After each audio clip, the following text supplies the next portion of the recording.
चलिए बुलेटिन की शुरुआत तीन बड़ी तस्वीरों और तीन बड़ी खबरों के साथ करेंगे। दरअसल सबसे पहली अहम तस्वीर है अखिलेश यादव के उस ऐलान से जुड़ी हुई जहां पर समाजवादी पार्टी के अध्यक्ष अखिलेश यादव की तरफ से ऐलान किया गया है 300 यूनिट फ्री बिजली देने का, और उसी पर पलटवार किया मुख्यमंत्री योगी आदित्यनाथ ने। दूसरी तस्वीर है सहारनपुर की। एमआईएम के अध्यक्ष असदुद्दीन ओवैसी यहां पहुंचे थे, जनसभा थी, लेकिन जनसभा में भीड़ बेकाबू हो गई, कुर्सियां टूट गई और क्या हुआ ये बताएंगे आपको। प्रयागराज से माफिया अतीक अहमद के बेटे की गुंडागर्दी वाली तस्वीर आई है।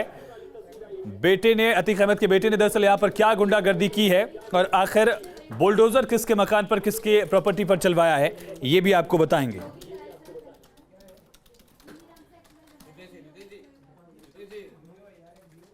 और बड़ी खबर का रुख करेंगे रामपुर से। बड़ी खबर है सीएम योगी ने रामपुर में विपक्ष पर बड़ा हमला बोला है। समाजवादी पार्टी के गढ़ रामपुर में मुख्यमंत्री पहुंचे थे और वहां पर विपक्ष को निशाने पर लिया। कहा जिसने जैसा किया उसको वैसा फल मिला, बिना भेदभाव बिजली दी गई। ये मुख्यमंत्री ने पलटवार किया समाजवादी पार्टी के अध्यक्ष अखिलेश यादव के बयान को लेकर उन्होंने बड़ा हमला बोला है। दरअसल रामपुर में सीएम योगी ने 95 करोड़ की 25 विकास परियोजनाओं का लोकार्पण शिलान्यास किया। जन विश्वास यात्रा के तहत एक जनसभा को संबोधित किया। विपक्ष पर निशाना साधते हुए कहा कि जिसने जैसा किया उसको वैसा फल मिला है। हमारी सरकार ने बिना भेदभाव के विकास किया और गरीबों को बिजली दी। बिजली का जिक्र इस वजह से क्योंकि लखनऊ में समाजवादी पार्टी के अध्यक्ष अखिलेश यादव ने बड़ा ऐलान किया। पहले संकल्प के तहत 300 यूनिट फ्री बिजली देने की बात कही थी। उसी पर मुख्यमंत्री ने पूछा कि आपके शासनकाल में बिजली की व्यवस्था थी क्या आखिर।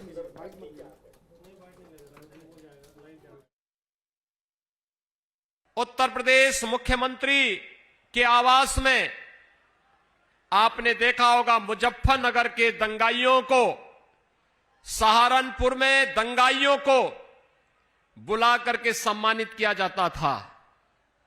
लेकिन 2017 के बाद मुख्यमंत्री आवास में किसानों का सम्मान होता है और गुरुबाणी का पाठ होता है।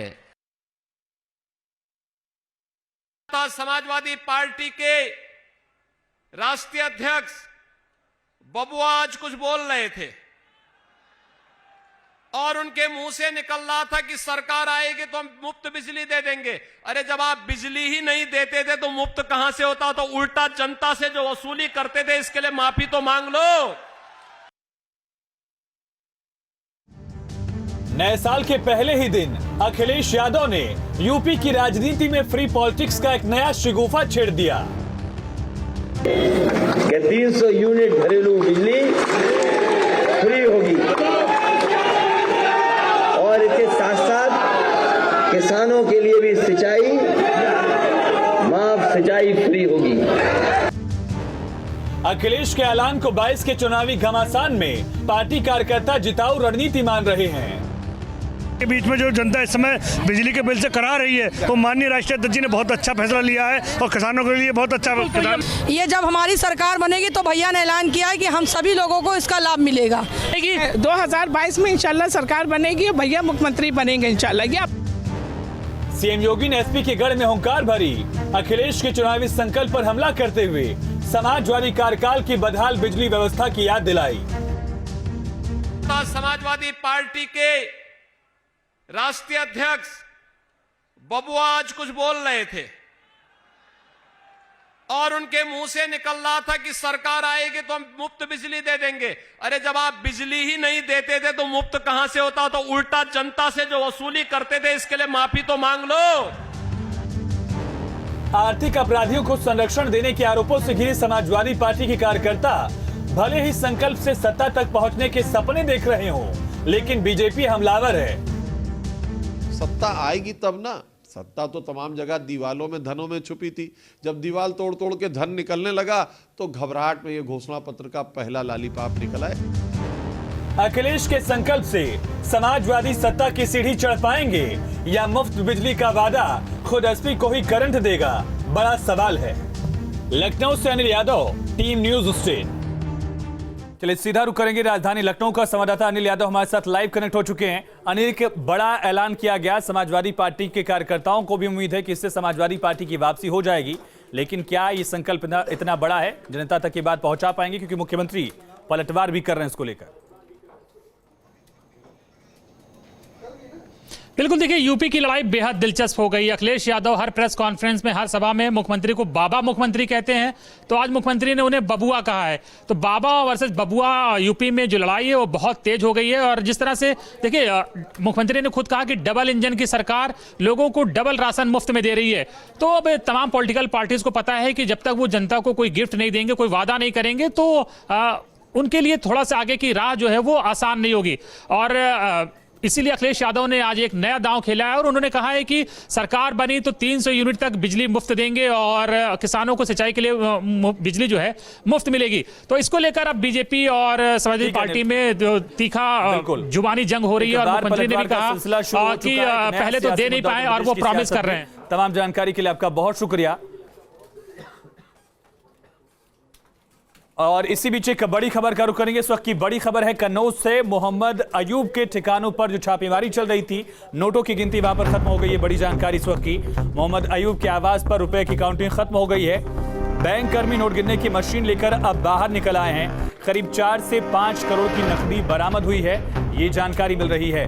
कल 50 से ज्यादा ठिकानों पर छापा मारा गया था आईटी डिपार्टमेंट की तरफ से। और पीयूष जैन के ठिकानों पर छापेमारी के बाद पंपी जैन के ठिकानों के साथ साथ कई इत्र कारोबारियों के ठिकानों पर छापा पड़ा था।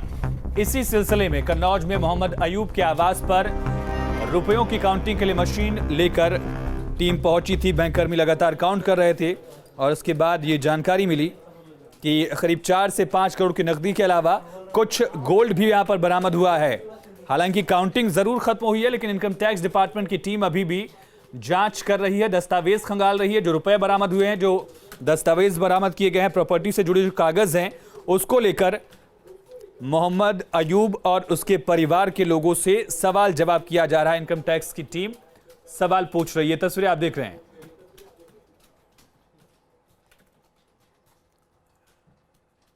और विधानसभा चुनाव के रण में एमआईएम भी उतर गई है। असुद्दीन ओवैसी की जनसभा थी सहारनपुर में, लेकिन वहां पर जनसभा के बीच दरअसल भगदड़ की तस्वीरें सामने आई। बैरिकेडिंग टूट गई, कुर्सियां तोड़ी गई और जनसभा में जमकर हंगामा हुआ है। दरअसल सहारनपुर के बेहट विधानसभा क्षेत्र में एआईएमआईएम की जनसभा में भगदड़ मची। पार्टी अध्यक्ष असुद्दीन ओवैसी जैसे ही जनसभा में पहुंचे, भीड़ बेकाबू हो गई, भगदड़ मच गई, बैरिकेड्स और कुर्सियां टूट गई। भीड़ को काबू करने में पुलिस भी नाकाम नजर आई। ओवैसी का 3 महीने में सहारनपुर का दूसरा दौरा है और इससे पहले भी सहारनपुर में ओवैसी जनसभा कर चुके हैं। ये तस्वीरें आप देख रहे हैं किस तरह से समाजवादी माफ कीजिए एमआईएम के जो कार्यकर्ता हैं वो झंडे लेकर यहाँ पर थे और बैरिकेड्स तोड़ते हुए नजर आए। कुछ कार्यकर्ता कुर्सियां तोड़ रहे थे और जैसे ही ओवैसी पहुंचे यहाँ पर भीड़ बेकाबू हो गई। पुलिस हालांकि कोशिश कर रही थी, लेकिन भीड़ इतनी ज्यादा थी कि ये हालात काबू में नहीं आ पाए।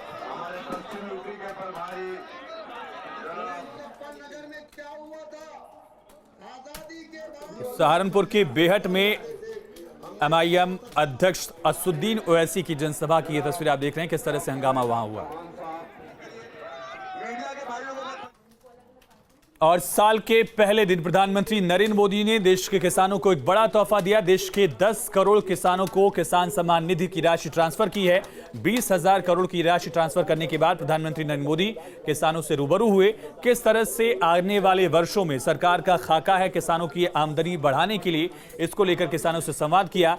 एथेनॉल से लेकर जो बायोगैस प्लांट्स हैं उनका इस्तेमाल किस तरह से किसानों की भलाई के लिए हो सकता है, इन तमाम पहलुओं को लेकर प्रधानमंत्री नरेंद्र मोदी किसानों से मुखातिब हुए वर्चुअली।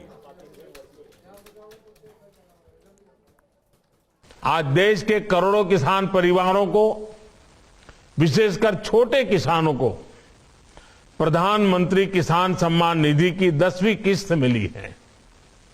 किसानों के बैंक खातों में 20,000 करोड़ रुपए ट्रांसफर किए गए हैं।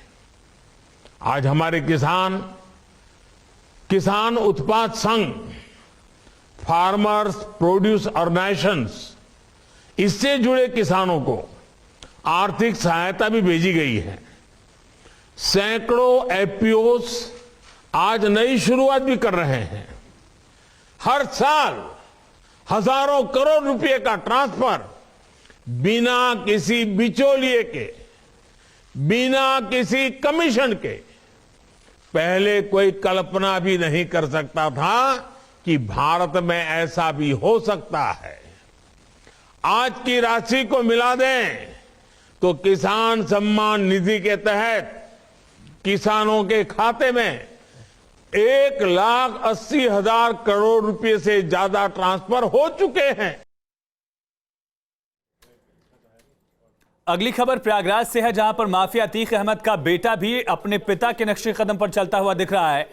अली अहमद पर एक गंभीर आरोप लगा है कि उसने एक प्रॉपर्टी डीलर को फोन करके धमकी दी, 5 करोड़ की रंगदारी मांगी, उसके परिवार के लोगों के साथ मारपीट की और साथ ही प्रॉपर्टी पर कब्जा करने की नीयत से बुलडोजर लेकर अली अहमद यहां पहुंच गया। हालांकि पुलिस ने मामला दर्ज कर लिया है, आगे कार्रवाई पुलिस कर रही है, लेकिन प्रॉपर्टी डीलर के परिवार के लोगों के साथ मारपीट भी की गई है। तो एक तरफ आप याद करिए, कुछ ही दिन पहले मुख्यमंत्री योगी आदित्यनाथ प्रयागराज पहुंचे थे। अतीक अहमद की जो अवैध कब्जे वाली जमीन थी, नजुल की जमीन पर जो कब्जा किया था उसको गिराया गया था और वहां पर गरीबों के लिए 75 फ्लैट्स बने। इसके लिए मुख्यमंत्री ने भूमि पूजन किया था, लेकिन इसके बावजूद जो हनक दिखाने की कोशिश है, जो नियत थी गुंडागर्दी वाली, वो अब भी अली अहमद के रूप में यहां पर दिख रही है।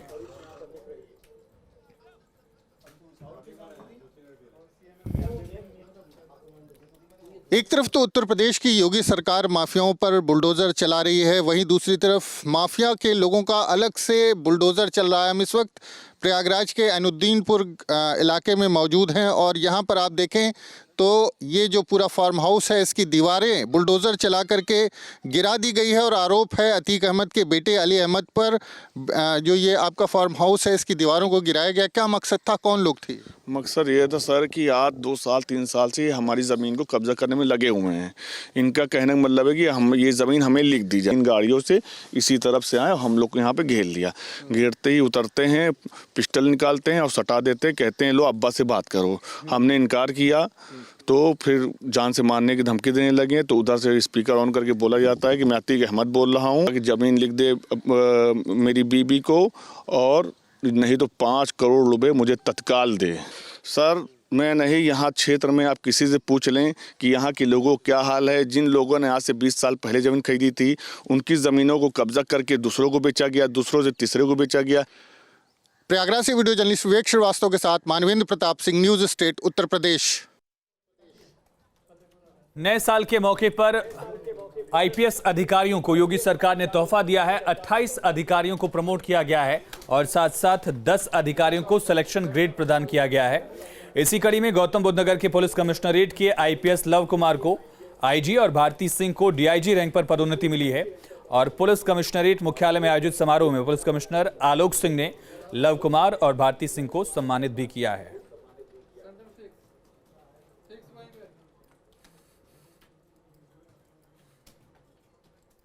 अगली खबर भी पुलिस विभाग से जुड़ी हुई है। कई बड़े अधिकारियों का तबादला किया गया है। आईपीएस अधिकारियों के तबादले से जुड़ी ये अहम खबर है।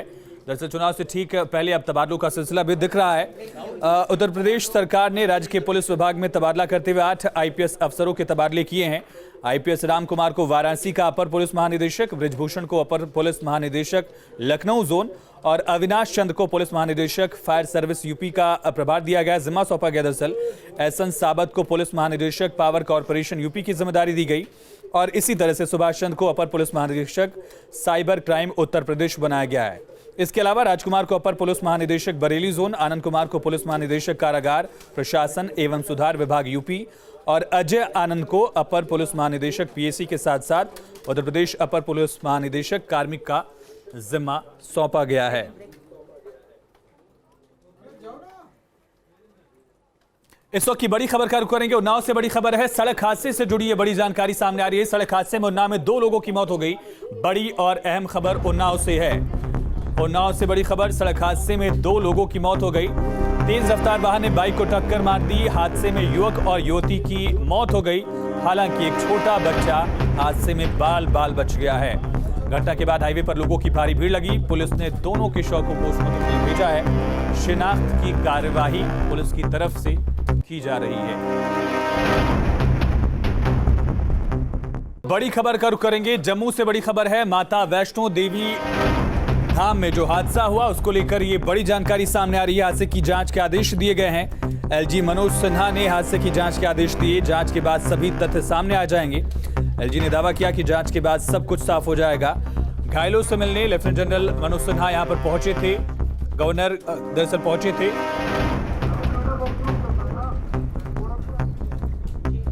मनोज सिन्हा की तरफ से जानकारी दी गई। आज हादसे में 12 लोगों की जान चली गई, जबकि 13 से ज्यादा लोग घायल हुए थे और उसके बाद मनोज सिन्हा ने ये जानकारी दी है।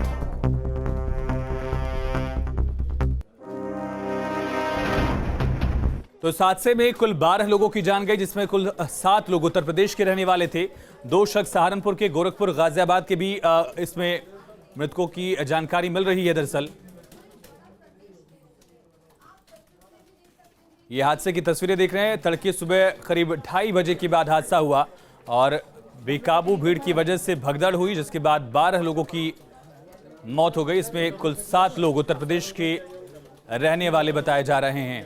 इसको लेकर प्रधानमंत्री नरेंद्र मोदी ने भी दुख जाहिर किया। गृहमंत्री अमित शाह की तरफ से ट्वीट सामने आया, उनकी तरफ से भी दुख जाहिर किया गया और प्रधानमंत्री नरेंद्र मोदी ने फोन करके एलजी मनोज सिन्हा और केंद्रीय मंत्री जितेंद्र सिंह से बात करके हालात को लेकर जानकारी ली थी। खबरें लगातार जारी हैं, बने रहिए न्यूज़ स्टेट के साथ।